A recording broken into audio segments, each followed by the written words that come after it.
राधे राधे। जय श्री कृष्ण। दोस्तों, लालाचार्य जी एक भक्त थे। प्रेम, भक्ति, वैराग्य के साक्षात स्वरूप तथा गुरु के अनन्य भक्त थे। उनका यह नियम था कि नित्य प्रति प्रातःकाल निकट की नदी में स्नान करने जाया करते थे। एक दिन उन्हें एक मृतक का शरीर नदी में बहते हुए दिखाई दिया। उन्होंने उसे बाहर निकाला और उठाकर घर ले आए। एक सुंदर विमान सजाया और गाते बजाते हुए ले जाकर उसकी अंत्येष्टि कर दी। संस्कार के उपरांत एक भाई के समान शास्त्रों में वर्णित कर्म पूर्ण किए। जब मृतक की 13वीं का दिन आया तो उन्होंने नगर के सभी ब्राह्मणों को न्योता दिया। नगर में कुछ ब्राह्मण ऐसे थे जो भक्त जी से ईर्ष्या द्वेष रखते थे।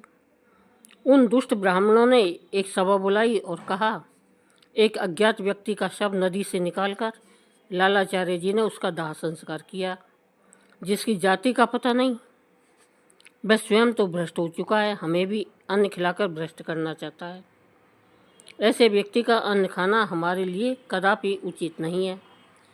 वहाँ उपस्थित विचारवान ब्राह्मण बोले, भक्त लालाचार्य जी एक उच्च संस्कारी आत्मा है।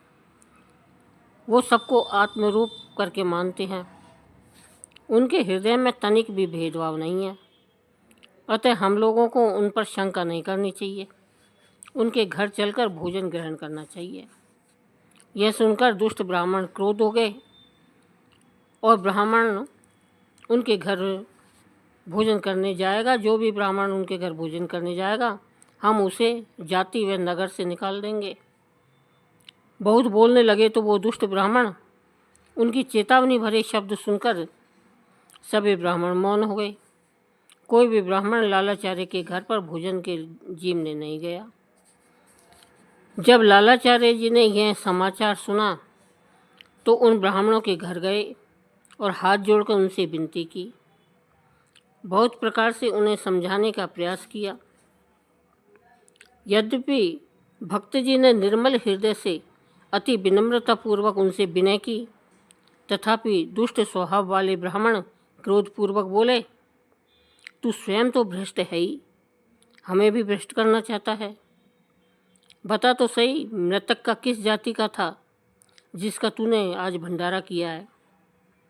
भक्त ने हाथ जोड़कर कहा, साधु महात्मा तो सभी आदर के योग्य होते हैं, उनकी जाति पाति पर विचार नहीं करना चाहिए।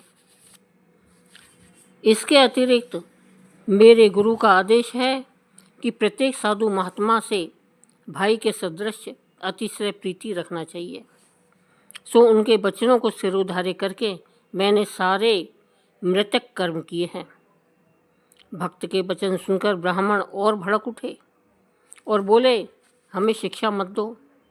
तेरे जैसे बगले भक्त हमने बहुत देखे हैं। अपने गुरु को ही अपने घर ले जाकर भोजन करवा।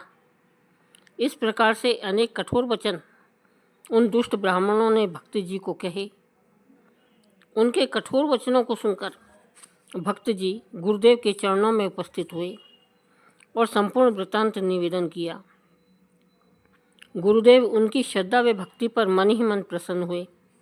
फिर बोले, जो जाति पाति भेदभाव के झगड़ों में फंसे हुए हैं वे भक्ति से बहुत दूर हैं।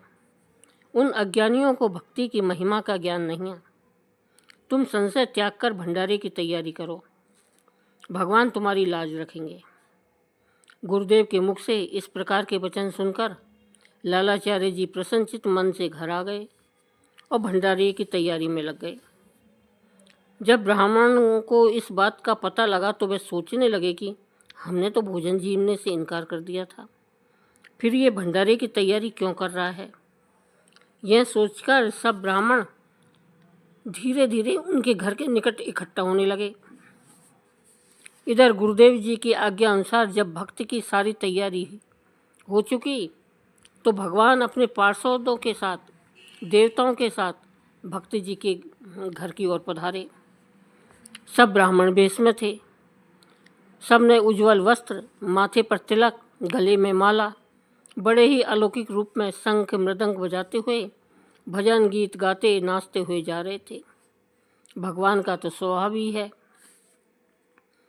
दास दुखी तो मैं दुखी, आदि अंत तिहु काल, पलक एक मैं प्रकट हो, पल मैं करूँ निहाल।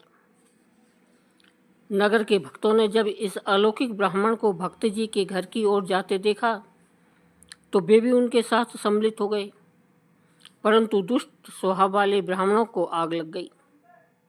वे सब क्रोधवश आपस में कहने लगे, लगता है इन्हें पता नहीं किसकी तेरहवीं में जा रहे हैं, लगता है दक्षिणा के लोभ बस आए हैं। इन्हें अभी कुछ मत कहो, भोजन जीम लेने दो, फिर इनकी यहाँ भली प्रकार निंदा करेंगे। इनके नगर में जाकर सबको बताएंगे कि ये सब भ्रष्ट व्यक्ति के घर भोजन करके आए हैं, तब इन्हें करनी का दंड मिलेगा। इधर अविचारी ब्राह्मण ये कुमंत्रणा कर ही रहे थे कि उधर भगवान अपने पार्षदों के साथ, देवताओं के साथ ब्राह्मण भेष में भक्त जी के घर पहुंच गए। भक्त जी ने खूब आवभगत की, नाना प्रकार के भोजन उनके सम्मुख परोसे। भोजन के बाद यथा योग्य सबको दान दक्षिणा देकर विदा किया। तब वहाँ सबके देखते देखते एक साथ कई विमान उपस्थित हुए और सब उन विमानों पर बैठकर अपने अपने लोकों को चले गए। सब नगरवासी बड़े विस्मित हुए कि भगवान स्वयं भक्त जी के घर भोजन करने आए हैं। जब यह दृश्य उन दुष्ट ब्राह्मणों ने देखा तो वे मनी मन अत्यंत ही लज्जित हुए। भक्त जी से क्षमा मांगते हुए कहा, भक्त जी, जाति अभिमान के वशीभूत होकर हमने भक्त की महिमा को नहीं जाना है और आपको अनेक प्रकार के कठोर वचन कहे, आप हमें क्षमा कर दें। भक्त जी ने कहा, हे द्विजोत्तमो, मैं तो आपका दास हूँ, आप महानुभावों की कृपा इस दास पर हमेशा बनी रहे। उसके बाद में उन ब्राह्मणों ने जाति अभिमान त्याग कर भक्त जी के घर भोजन ग्रहण किया और अपने आप को धन्य माना। अब आत्मज्ञान की एक कथा आती है कि एक युवा सन्यासी इतना सुंदर व तपस्वी था कि उसे पहली नज़र में देखते ही राजकुमारी मोहित हो गई। उसने अपने पिता महाराज से कहा कि वह उस सन्यासी से विवाह करना चाहती है। राजा ने विवाह का प्रस्ताव उस सन्यासी के समक्ष रखा तो सन्यासी ने जवाब दिया, मैं तो हूँ ही नहीं, विवाह किसे करोगी। राजा यह सुनकर तमतमा उठा। उसने अपने मंत्री को आदेश दिया कि सन्यासी का सिर तलवार से काट दिया जाए। यह सुनकर सन्यासी बोला, आप मेरी हत्या करना चाहते हैं? इस शरीर से मेरा संबंध कभी रहा ही नहीं, फिर मेरी हत्या कैसे करोगे? यह कहकर वह जोर से ठाका मारकर हंसने लगा। कुछ ही क्षण रुककर सन्यासी ने राजा से कहा, सामने के पेड़ को देखो, बसंत की वायु उस पर लदे हुए फूलों को गिरा रही है। उसी प्रकार आप मेरे शरीर से सिर को अलग कर डालें।